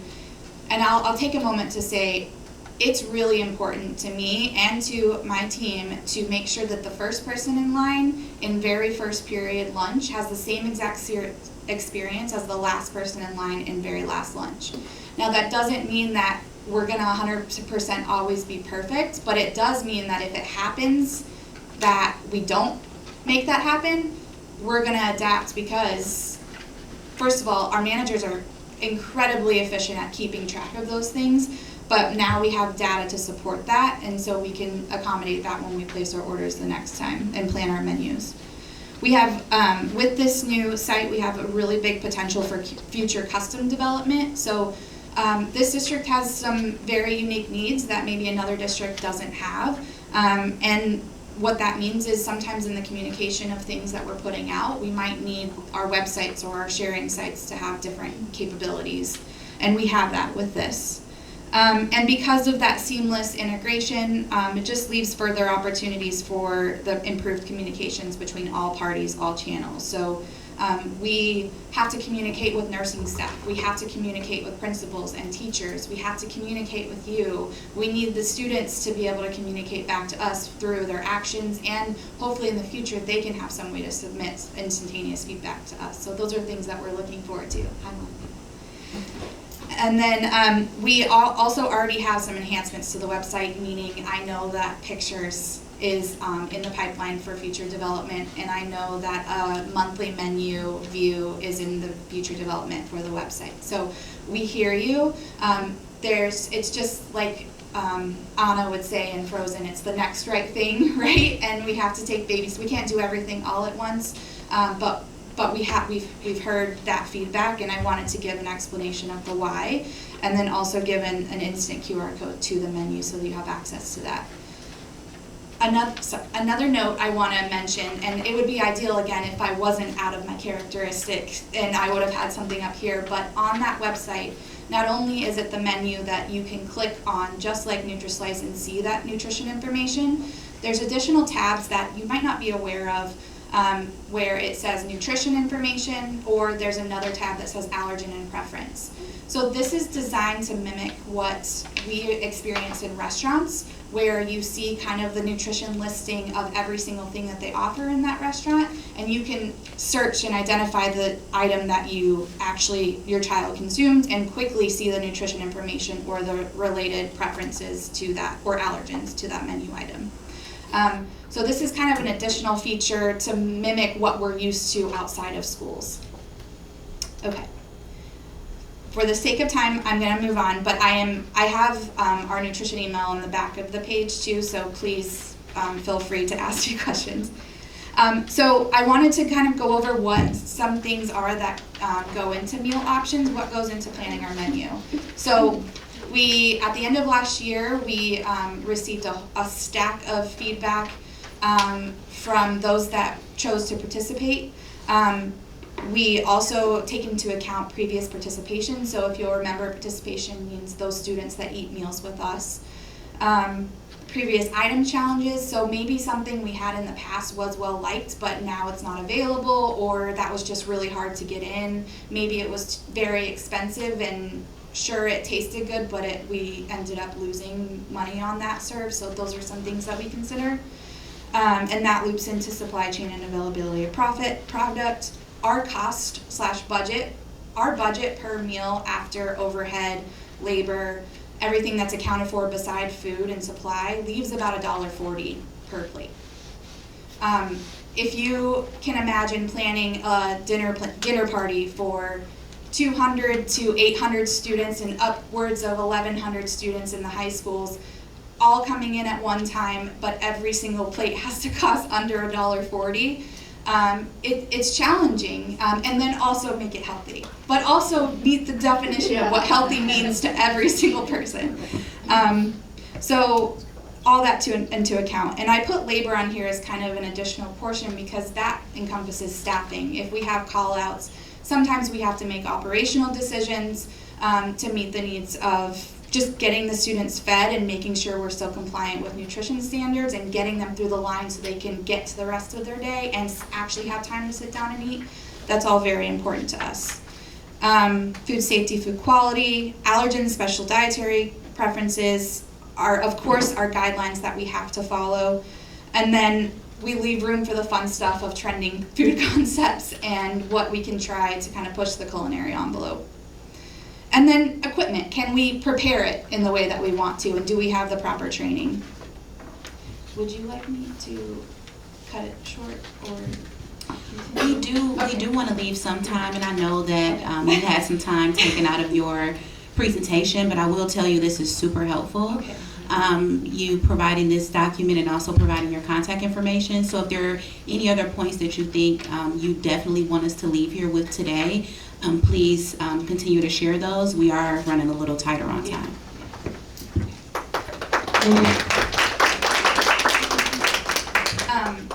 So I guess just to leave you with a few different thoughts, I did outline some opportunities in the meal options that was identified when we first started this year, like kind of when we were planning our menu. So I urge you to read through that, and I would love to come back and maybe speak on those points if you'll have me. And then I also ask that you take a look at the challenges. I know that and I apologize I didn't respond, again, we were out in the buildings, but I know that the menu choice is balanced with what's kid-friendly. Kid-friendly and healthy are those two terms that are like way out here, and it means different things to different people. So I have a couple questions for you all to maybe ponder and think about, because when we're receiving feedback, good or bad, doesn't really lead us in a specific direction, but the answers to these questions that I've outlined here will get us closer to meeting the needs that you guys are expecting of us. So, kind of thinking about internally, what do you expect out of the nutrition program so that we can identify what our goals should be, and if we're not meeting that, then why? That's basically the outline of those questions. And Kayla, would it be helpful, like, do you value tangible feedback to these questions? Because we can work together to create some sort of informal Google Doc through parent council so that we can get answers to you? Chills, yes. Okay. I would love something like that. Yes, please. That would be wonderful. So, all things considered, I really appreciate the opportunity to at least show the face with the name. I was shaking before coming in here because we have a huge amount of passion behind putting food on our kids' plates. And my daughter is at Allen, so I am a district mom. I'm also heavily emotional, so but a lot of love goes into this. So please keep the lines of communication open, and I'm really thankful that I was able to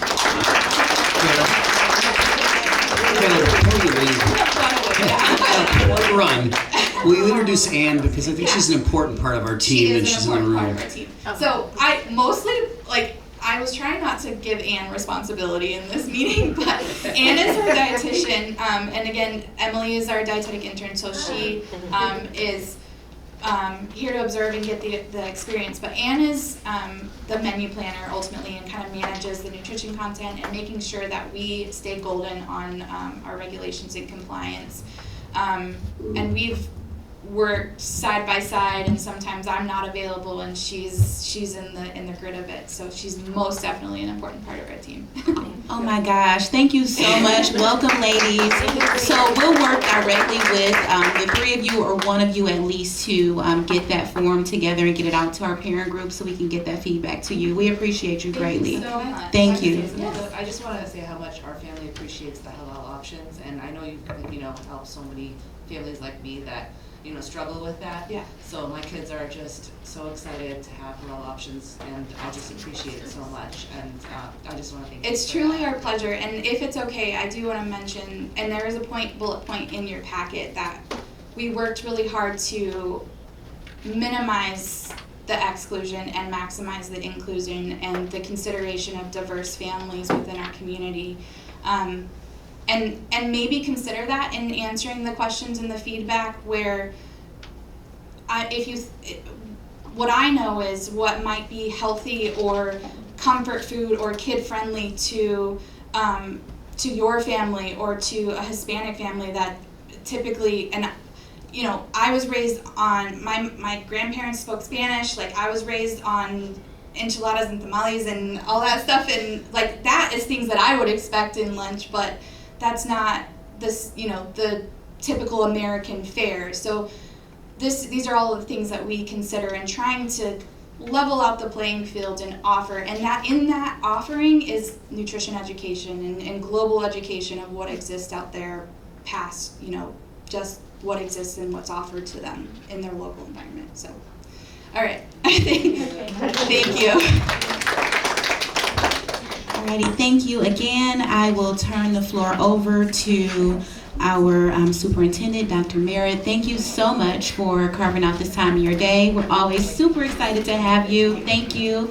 And now the floor is yours. Thank you. I'm excited to be here. I moved around because I couldn't see everybody, but now I just lost this corner of the room. Just trying to make sure I can have face on everyone. Welcome back to what I'm going to say is a great start to the 24-25 school year. It has been a journey over the last few years, but it finally feels like we have a sense of normalcy. Our kids are excited, our teachers are excited, our staff is excited. Everybody is looking forward to the great things that I know will come or continue to come in this school year. President Bailey, we're glad to see you here at the helm, your executive board. Just thank you for all you do. I see that we have such a large crowd today, and I know this membership recruitment is on you, Miss Megan. So I appreciate that work you're doing. I really have this idea that this room is going to continue to grow. We're going to have everybody represented because as parents, we're so valuable and needed in terms of input into our students' education. I always say we need to be and provide what our students deserve and what our families expect from us, and we can do that. Evidenced by Miss Kayla McDaniel, isn't she wonderful? And team, I will tell you this, I was kicking myself for a while because that position had been open, and we went through a series of interviews, and I just kept getting to the end and say, nope, not settling. And it was a big stress on the internal teams. I have to thank them because they just really stood in the gap. But it's so important to make sure, as you saw, that we have the right person who's ensuring that our students are fed so that their minds are ready to learn. And we have that in Ms. McDaniel. So I just thank you for that passion and emotion, because that's what our kids and our families deserve. Just as a few updates, because I do want to give some time for some questions. Tonight I do want to invite all, because I'll be here to talk to the back to school bash. Did we talk about that already? 4:30 to 7 o'clock. We had a little bit of a hiccup this summer with the last minute information that we couldn't get into our bus loop, so we rearranged it. Maybe some people may not be able to come tonight, but it was really important for us to not just cancel, but to have this so that our families can come and tour the park. I know as a parent myself, that was really a scary place to be when I thought about my own two going there. So having that opportunity to actually see that it is a manageable place to be is important. And so many valuable resources will be there. So we'll be there in the Salem bus loop from 4:30 to 7 o'clock, and I have a table. We're kind of integrating that. It was supposed to be coffee with Monica tonight, So we're gonna do cider and donuts and we can talk a little bit more. Just for a few updates, this summer we have been busy with our bond work. I hope you are seeing it. I continue to thank you for the support of the 2020 bond. Again, we are always on a path to continuous improvement. We have excellent accomplishments happening every day within our classroom. We have amazing teachers that are doing great things for students. Our facilities don't reflect that work. And that has been a long journey. If we go back to history, we had many years when a couple of bonds weren't passed and we didn't have the support that we have right now. So I don't want our community to forget that. It's not that we don't have a willingness to invest in our facilities, but we have to have the money to do it. And so we got that support in 2020. This summer, the completion of Pioneer took place. I'm trying to think of what Starkweather is done. I think that was done in May. Beautiful buildings. If you have an opportunity, there are students there. I'm not going to say everybody go into the different buildings because they do have safety and security measures. But at the same time, we want to provide opportunities for our families to get in and see the results of the commitments that were made.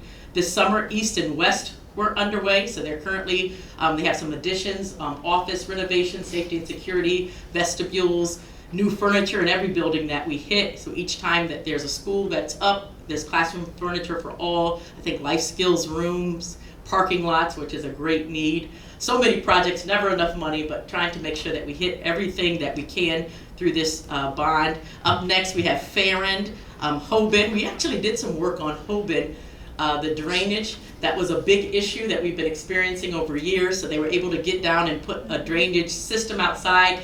And then the day of open house, it was like torrential rains. We're all like, is the system gonna hold? And we actually had some bubbling, which we couldn't believe, but they were able to clean out that new drainage system. So I think we got the right fix for that going on. For athletics, the third stadium is underway. Had some communication over the summer. People were wondering, why does it look so bad out there? We were waiting on Wayne County to give us the permits to get to that storm drain, but as soon as that was accomplished, they're out there. If you see the difference in the last month, it really, really looks amazing.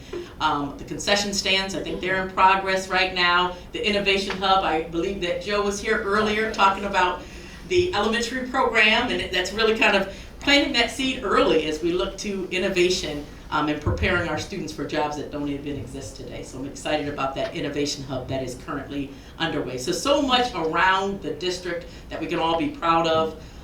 We'll continue these conversations because once again, it's ongoing, and when we sat down to plan for the 2020 bond, so many things have even changed now. So as we continue to look forward and prioritize, that's going to be important. A couple of things that are on the horizon. I think you probably in parent newsletters this week, you're seeing about our safety visitors kiosk. So that is fully being implemented in our path to ensure safe environments for our students. We now have that kiosk which allows parents to, or visitors to swipe in so that we can make sure that there is safe entry and passage into schools and being able to flag before. Now that we have safety, safe vestibules in all of our buildings, if there's a concern, we would be able to address that right away. So I believe that some have experienced some connectivity issues, and it's just a learning curve for us all. We'll give each other grace, but we're making sure that we all have our eyes on the goal of keeping our young people safe. A couple of things that I'm going to talk about in terms of partnerships that you'll see on the November ballot that just want to make sure you have the education and that they impact Plymouth Canton. One will be the regional enhancement millage. It's going to say Wayne County, but just wanting your awareness because that affects all 33 districts in Wayne County as well as the charter schools. That is something that was a millage in 2016, I believe. It's a 6-year millage. We came out for a renewal, Wayne County did in 2020, kind of just giving yourself that opportunity that if it's not successful in terms of that renewal, that they can go out again, because you can only by law go out for this millage on even number years. So now they're going out again in 2024. This current millage doesn't expire until 2026, but the idea is that, no, wait, am I right? 2028, but they're going out in 2024 in the event that they have to go back out in 2026. So you will see that on the November ballot. I will say for Plymouth Canton, that has about $6 million per year. That's for our general fund that we're able to utilize. When people say, when you look at bond, that's new build, but we have a lot of work to do with our existing facilities. So that allows us to take care of things within our district. We don't have a sinking fund, unfortunately, to take care of those repairs. So that's something that we would say is very important. Also, last Tuesday, I appreciate Frank, I was not able to be at the board meeting, and he stood in. We've been working in partnership with the city of Plymouth. They have a Parks and Recreation millage for the city of Plymouth. And they approached us about a similar partnership. I don't know if people know that the Cultural Center here in Plymouth, we actually have a lease. It's been since 1970 with the city. We have a lease for $1, and that allows them to use our property. We own the property that the Cultural Center is on. And so that gives our community an opportunity for us to work together to just support the needs here in the city of Plymouth. Also, for our fuel, for example, the police from the city of Plymouth, they're able to use our fuel for our buses, and I think that allows them to be tax exempt. So we work when we can to support each other. So this new idea was, if they are successful in their Parks and Recreation millage, that they would put a turf field at East Middle School. And that turf field would be used by our students during the day, and in the evenings we would have first rights of scheduling, but then on the weekend and on the evenings it's available to the community. So we would really enter that same kind of conceptual partnership that we do with Cultural Center, not anything that you're looking to make money off, but just we're all here supporting the same community. So that's something that you'll see if you're the city of Plymouth on the ballot in November. Just wanted you to kind of wanted to share that information for educational purposes, because both could potentially impact Plymouth Canton schools. Final piece, what did I want to just share? I know that some things with budget-wise are happening in legislation. That's always a good thing for us in terms of trying to budget appropriately for what our students need. The budget was approved early on, and there was a reduction in the state of $300 million that had come in the form of a grant for safety and security and mental health. So for the past few years, we've done amazing work, the kiosk that we just talked about, to really support mental health and safety and security, all of the upgrades. They reduced that across the state, so there's only $25 million for the entire state. But they've come back and they've done a supplemental, and they're approved both Senate and House, $125 million across the state, which we'll find out the details once that's, I don't know if the governor has signed that yet, but I think that that's a positive piece. It allows us for some stability in terms of planning, and we have that 5-year plan for safety and security, but making sure that we have the resources to continue to implement that. So with that, I'm gonna stop. I'm gonna say one more thing. As we talk about the wonderful things that are happening, we need people. We're doing a great job filling our classrooms. I believe that most of our elementary classrooms are filled. I think we have one elementary opening at Bentley that's in process. I think we have maybe an ELA opening at East. We have a couple of openings at the high school. We're fully food service. We need help. You see that amazing team. So spread the word. Spread the word. Also, our parapros. I believe that we have crossing guards, parapros. I think we have about 48 openings in our paraprofessionals union. So I would say a great place to work and get the word out that we are hiring champions for our students. So with that, I'd like to address any questions that you may have. Thank you so much. I do have a quick question regarding the security updates. I know it was shared in the board meeting that will be featured on, is it Channel 4 News? Do we have an update so that we can? Yeah, so I can tell you, that's kind of funny. So the reporter, Nick Monticelli, if you watch Channel 4, you know who Nick is because he's on every morning. Nick got very, very sick almost immediately after this, and he was out for 2 weeks. So the reporters actually do all the editing. So I did connect with him this week. He's back to work, so they're doing the editing on it. I would imagine within the next 2 weeks they'll show it. They spent quite a bit of time with us. I think it's going to be more than one segment that they will do. But what I was going to add when my section is up, but it makes sense right now, and we're getting low on time, one of the areas that we'd like to highlight in one of our upcoming meetings is security. We've done a really nice job in security, and you need to know about it. You need to know the things we're doing. And so we're going to try to get Josh Meyer and his team here, maybe for the next one. I know it's on the agenda here coming up. Just so you can see, and the Channel 4 piece will really give you an idea of the kinds of things that we're doing to keep our students safe. And the kiosk, as Dr. Merritt mentioned, I know I saw a number of you in line to put your cards, to put your licenses in, and I know it can be a little bit of a pain sometimes, but all those things we're doing is just to keep everybody safe. And you'll see them in your buildings as you get there too.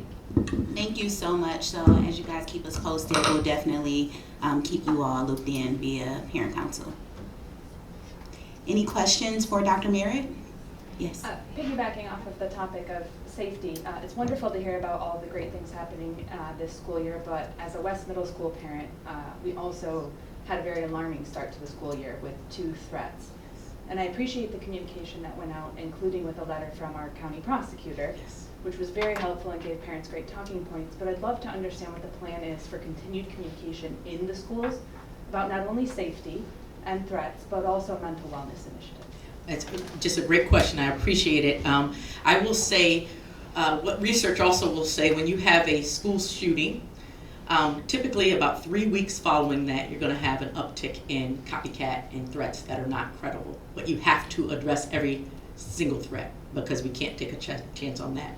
So with the unfortunate situation in Georgia, we did see across West Middle School the incidents that you shared. We had an incident at Liberty, we had an incident at Pioneer. All were not deemed to be credible, but it is our goal to always communicate. And we get mixed feedback because some families will say, well, if this is not, you got us all stirred up, or others will say you didn't give enough information. So it's a delicate balance because also when the police deem, and we immediately go into a protocol that we have where we work with our local law enforcement, we work with our own internal mental health provider. So anyone who makes a threat, even if it's not credible, has to go through a CSTAG assessment that we've adopted, which is a threat assessment to ensure that student is still not allowed to come to school, and just their safety for themselves and for others to return. We get that communication out at the local building. We try to keep that localized just so we can give information, recognizing also that it's still an ongoing investigation, so we can't give a lot of details. They might say it's not credible, but with all the threat protocol, we still can only give limited details, so we try to give as much as possible. I decided to give that district-wide because of the frequency that it was happening. So with West, and it's so alarming, especially coming in as a 6th grade parent, even when it's new and we're getting this, I think it was within a couple of days you had a couple of incidents. So then the decision we kind of talked about, let's just get a district-wide communication out. I reached out to Wayne Risa. The prosecutor, Kim Worthy, had given letters a couple of years back, and I said, is she doing anything this year? Because I would love to be able to update that and share it with our families so we can work in this powerful partnership to say, let's talk to kids in a proactive way to talk about how serious this is, even if they think they're joking. And it's unfortunate, but the same thing happened after Oxford. We had 32 incidents mostly in our middle schools, because I think just developmentally, that's where our kids are, that they're not thinking, they're just reacting, they think it's funny and it's a joke and they say something, but there's such serious consequences, so we were able to communicate that. The second part of your question, it goes back to my earlier comment about the funding.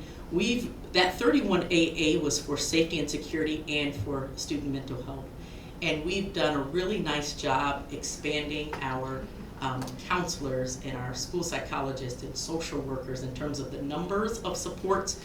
The hard thing is filling those positions. So you'll see on the website we still have openings for, I think, 2 school psychologists. So trying to find creative ways that we can fill that role. The Office of Student and Family Engagement has really served as a great resource for connecting families to supports for students to get in therapy and just kind of work through. We're just in an age of heavy anxiety and depression for our young people, so to have a state budget that initially came out that took away $300 million when we're in the midst of the daily struggle was a challenge, but now having that additional money that will help support our efforts I'm really looking at, we might not be able to, that's going to be a 1-year commitment is all they said in this budget, and so really looking at how we can cultivate those external partnerships and connect our students and families with community resources. That mental health fair that we started a few years ago was a step. Each year that's growing because there are resources out there, but just getting that connection is so important for our young people. So it is definitely a priority. It's not an either or, it is an and both.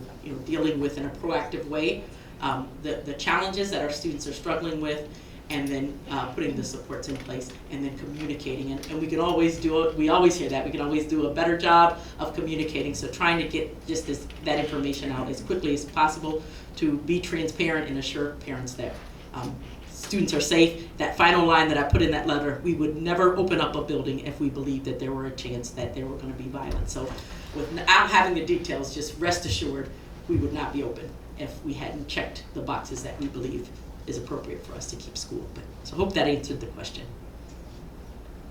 Big topic. Yes, I have a follow-up question. Are the kids that make the threats held accountable? Meaning, do they become expelled? And then would we be notified? So then it is a more serious conversation in the household with parents and kids saying, you know, you shouldn't be making these threats. So that's like a message to the community, you know, if you should not be making this because you will be expelled from school. And then would we be notified? Because, you know, I'm extremely concerned about my kids' safety in elementary and middle school. So, and then to follow up with that, maybe there should be some sort of parent support group, or maybe the student engagement center that has all the activities for mental wellness should maybe have a group for social media use, maybe phone, and that leads into like maybe having a phone problem within our district, because also I feel some districts are getting rid of the phones too, and I'm a big advocate for hopefully our district doing that. So those are some suggestions, and maybe something with like parents and social media and the digital awareness that we have to teach our kids how to use a phone and what is responsible, because kids are being thrown these phones and they have no idea what they're exposed to, and it's just a big concern as a parent. You've given a lot of great feedback, and the topic, I would say I'm aligned with you in a lot of your thinking, so I'll kind of reflect quickly. The first piece, unfortunately, the circling back to say what happened to a student is something that we can't do because we have to protect the students verbal. We can't just share what consequence happened.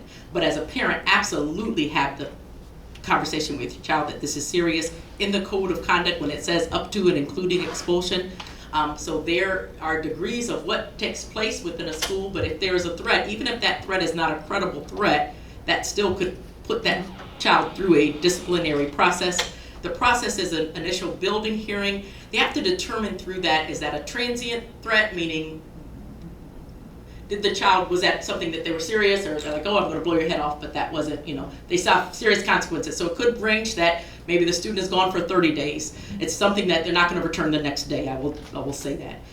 But there are other situations that could be so serious, especially as it relates to social media, where students are taking and they're reposting. We had a situation a couple of weeks ago at the high school where there was a repost of a situation that happened in a different school district. It was a real threat that happened in a different school district, not named, but they reposted what they saw in the high school. So of course we had to go through that process here as well.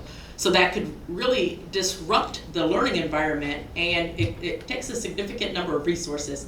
So that could be something that results in, you know, a full expulsion. So when you look at the code of conduct, it will give you that range that there will be a serious consequence. Most are then, once we have to do those reports, are turned over to law enforcement.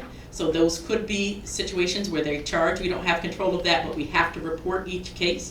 So that's when the prosecutor kicks in and says, is this something that we're going to move forward with the charge? I think we saw in Oakland County a couple weeks ago, 3 students were charged, even though those were not credible threats, but because of the serious nature of it and the impact, they actually moved forward in Oakland County. So it is something that I would 100% say to you as a parent, have that conversation with the students to say how serious this is, how serious the consequences will be in a situation, although we can't come back and say to you, this child won't be here, whatever that consequence is. I will say, in general, your own students, if they are aware of a situation, they're going to let you know that they don't see someone. We do take that very, very seriously. We're education, so we want students to learn. So it's not a situation where we're trying to say for students, you made this mistake and we're done, right? But we have to say how serious this is. So even if a student is expelled, it's really about education during that time period, giving resources. So we have conditions upon return that you must, you know, if it's some therapy or some mental health supports or, you know, different engagement. Sometimes it's juvenile diversion, but there's certain things that must be satisfied upon return. So that's the first part of the question.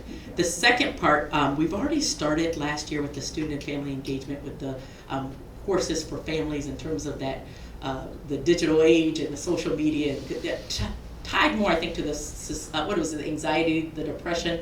So I jotted that down as well. That could be something I'll follow up with Dr. Liz to see if we can get some additional resources. The phone conversation is real. I was so I don't know, this is one, because we have people 50-50 on that matter. So anything I say, or when we have people really happy, have people really upset. So I'll just, as Monica Merritt, the parent, I'm all about it, because I just think that it's such a distraction to our young people. In our district, we have policy, but what we deal with is the enforcement of the policy. So it really is easier, I'm going to say K-8, to enforce the policy that we have. The elementary is, they're not supposed to have their phones out. The middle school, phones away. I think they have time periods. So the middle school in lunch. No. And then the high school, no, so it's completely away for the day until away for the day. middle school. The high school is only supposed to be between passing and at lunch, and we know the reality of what happens daily. And so our teachers even having the stress. Some are getting creative in ways of saying, hey, come plug your phone up right here. Some have these little pencil pouches that they say just put them away. The challenge, I'm going to say, with our park is that unlike any other school, our kids are out moving. So for parents saying, putting my child's phone away, I'm not open to that. And so that's a delicate balance we have to figure out.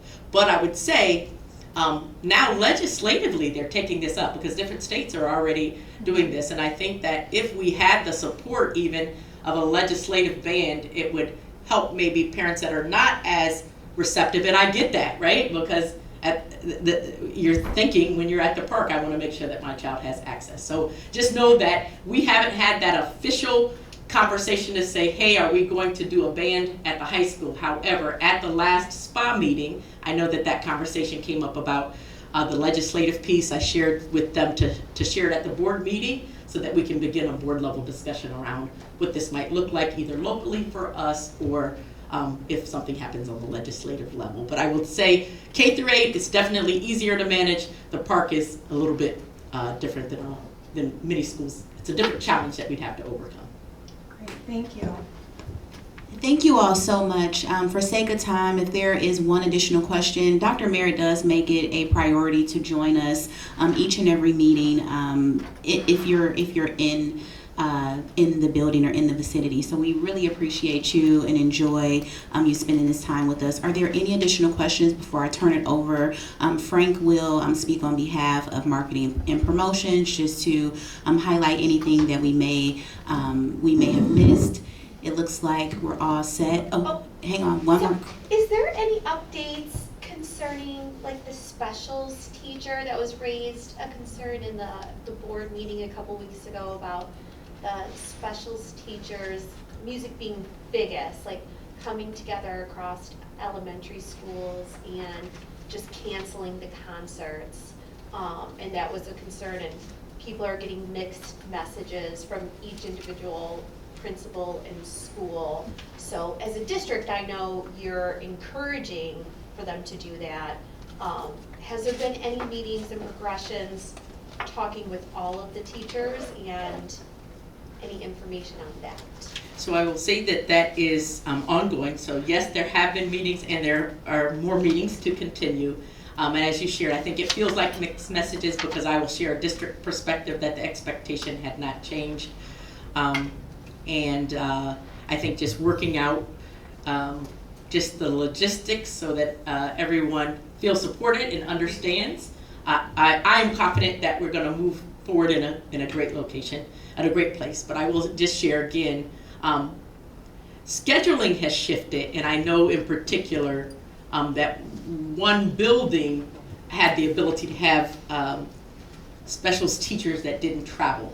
And I think that's probably why we're hearing just one building, because in all the other buildings, nothing is different from what has occurred. And so helping to really work through that so that these important events occur for our students. I'm really confident that the team can work together to get us there. This might be a year that's a little bit more of a hiccup, which I'm going to say an unintended consequence. There were some changes, I'll say that the change wasn't on that expectation, but elementary parents, if they're elementary parents here, unlike our middle and high school teachers, our elementary teachers didn't have a planning period every day. So it could be that they get their planning period when their specials take place. So that was something that was brought up from our elementary teachers to say, is there an opportunity to get more planning time during the day? And so looking at how to schedule the specials differently could allow for that without adding FTE or reducing. We actually have more FTE and 10 less sections in the elementary than we did last year, so we didn't reduce that number. But it did cause for a change that didn't allow, it made some more specialist teachers have to move. And I think just working together on saying how can we ensure that those extra events are still there for students, because we all believe, I think all the specialist teachers believe that that's important. Alrighty, thank you so much, Dr. Merritt. As always, we appreciate your presence. Thank you. I'm going to turn it over to Frank, and then I will close out the meeting. Frank. I know you want to go. Frank's like, really quickly. Yeah. Just hope you'll come out tonight. There's lots going on. It'll be great for you. I think you'll be happy. And I won't repeat that. The last thing is, I'm sure I'm preaching to the choir here because I'm sure you've all done this already, but the 30th is the last day, September, for the parent. So if you go in on MyStar, there's a back to school check-in. I think most of you have already done that. You'll see it in the newsletters this week because we sent the message out because not all parents have done that. This is what we use in your emergency context. That's the most important piece of it. And some people haven't filled it out yet. I'm guessing you all did. But if you haven't, please go in and do that before the end of the weekend. Okay, thanks. That's it. Thank you, Frank. I'll also say Carly Reyes works side by side with Frank. She does an amazing job with our IG account now. So if you don't follow P-CCS, is it K-12 official? Please make sure you're following so you're getting that information via Instagram.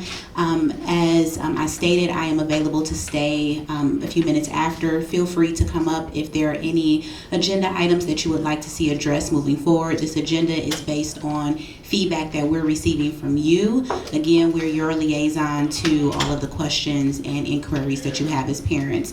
Thank you all so much for being here today. We will officially adjourn, and I will hang out here up front if you need anything. Thank you.